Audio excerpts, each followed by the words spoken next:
ನಟ ದರ್ಶನ್ ಅವರ time line ಅನ್ನು ನಾವು ನಿಮಗೆ ತಿಳಿಸ್ತೇವೆ. 2024ರ ಜೂನ್ 11ರಂದು ದರ್ಶನ್ ರೇಣುಕಾಸ್ವಾಮಿ ಹತ್ಯೆ ಕೇಸ್ನಲ್ಲಿ ಮೈಸೂರಿನಲ್ಲಿ ಬಂಧನಕ್ಕೆ ಒಳಗಾದರು. ಆ ಬಳಿಕ 4 ತಿಂಗಳಿಗೂ ಅಧಿಕ ಸಮಯ ಅವರು ಜೈಲಿನಲ್ಲಿ ಇರಬೇಕಾದ ಸ್ಥಿತಿ ಬಂದೊದಗಿತ್ತು. ಆ ಬಳಿಕ ಬೆನ್ನು ನೋವಿನ ಕಾರಣ ನೀಡಿ ಜೈಲಿನಿಂದ ಹೊರಬಂದರು. ಡಿಸೆಂಬರ್ನಲ್ಲಿ ಅವರಿಗೆ ಪೂರ್ಣ ಜಾಮೀನು ದೊರೆಯಿತು. ಇದನ್ನು ಕರ್ನಾಟಕ ಸರ್ಕಾರ ಸುಪ್ರೀಂ ಕೋರ್ಟ್ನಲ್ಲಿ ಪ್ರಶ್ನೆ ಮಾಡಿತ್ತು.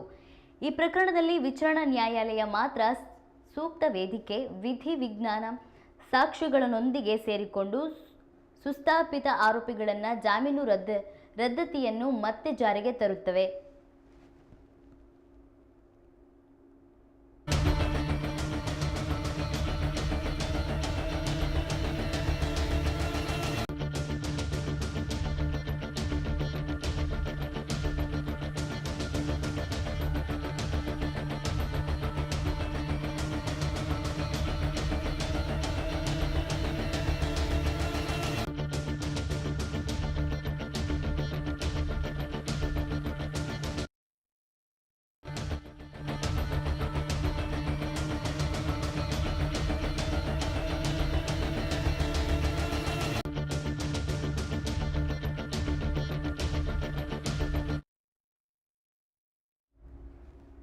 ಅರ್ಜಿದಾರರಿಗೆ ಜಾಮೀನು ರದ್ದುಗೊಂಡಿದೆ ಎಂದು ಪೀಠ ಹೇಳಿದೆ.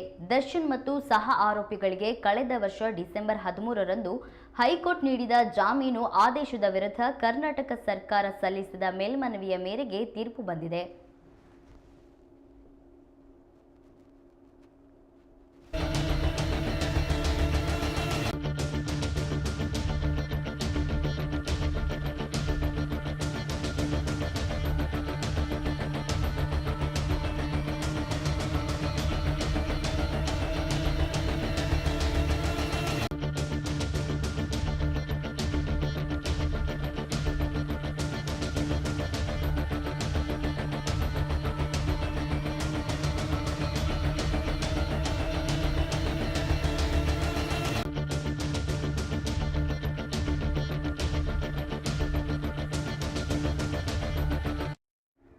ಪವಿತ್ರ ಅವರಿಗೆ ಅಶ್ಲೀಲ ಸಂದೇಶಗಳನ್ನು ಕಳುಹಿಸಿದ ಆರೋಪದ ಮೇಲೆ 33 ವರ್ಷದ ರೇಣುಕಾಸ್ವಾಮಿ ಎಂಬ ದರ್ಶನ್ ಅಭಿಮಾನಿಯನ್ನು ಅಪಹರಿಸಿ ಚಿತ್ರಹಿಂಸೆ ನೀಡಿ ಕೊಲೆ ಮಾಡಿದ ಆರೋಪ ದರ್ಶನ್, ನಟಿ ಪವಿತ್ರ ಗೌಡ ಮತ್ತು ಇತರರ ಹಲವರ ಮೇಲಿದೆ.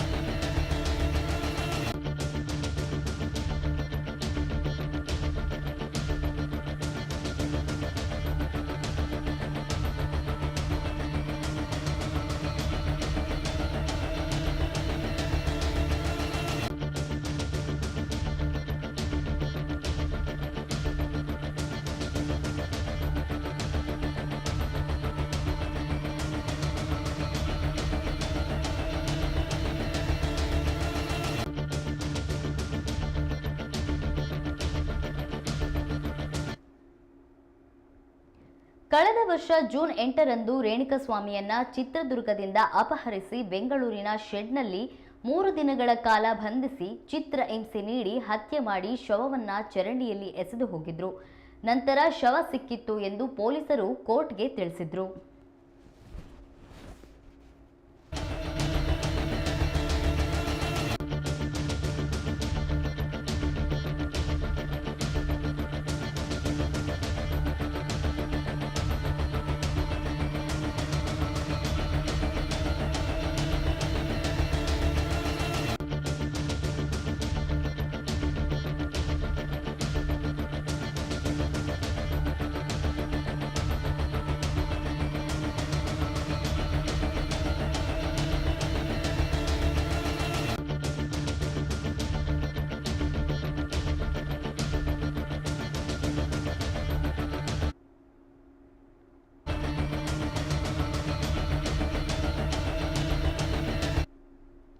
ರಾಜ್ಯ ಸರ್ಕಾರದ ಮನವಿಯ ಮೇರೆಗೆ ಜನವರಿ 24ರಂದು ಸುಪ್ರೀಂ ಕೋರ್ಟ್ ನಟ ದರ್ಶನ್, ಪವಿತ್ರ ಗೌಡ ಮತ್ತು ಪ್ರಕರಣದಲ್ಲಿ ಇತರರಿಗೆ ನೋಟಿಸ್ ಜಾರಿ ಮಾಡಿತ್ತು.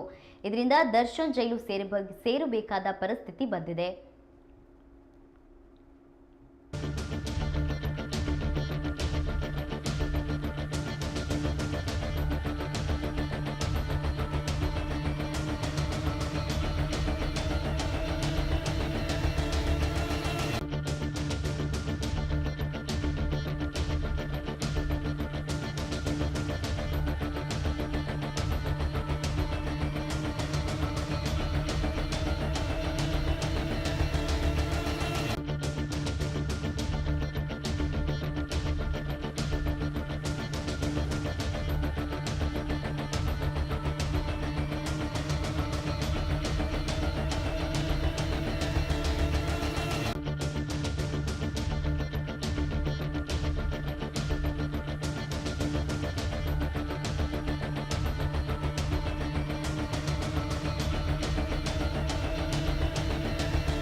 ರೇಣುಕಾಸ್ವಾಮಿ ಹತ್ಯೆ ಪ್ರಕರಣದಲ್ಲಿ ನಟ ದರ್ಶನ್ ಮತ್ತು ಸಹಚರರಿಗೆ ನೀಡಿದ್ದ ಜಾಮೀನು ರದ್ದುಗೊಳಿಸಿದ್ದು ಕಾನೂನಿನ ದೃಷ್ಟಿಯಲ್ಲಿ ಎಲ್ಲರೂ ಸಮ ಎಂಬ ಸಂದೇಶ ಸಾರುತ್ತದೆ ಎಂದು ಸರ್ಕಾರಿ ಪರ ವಕೀಲರು ಸಂತಸ ವ್ಯಕ್ತಪಡಿಸಿದ್ದಾರೆ.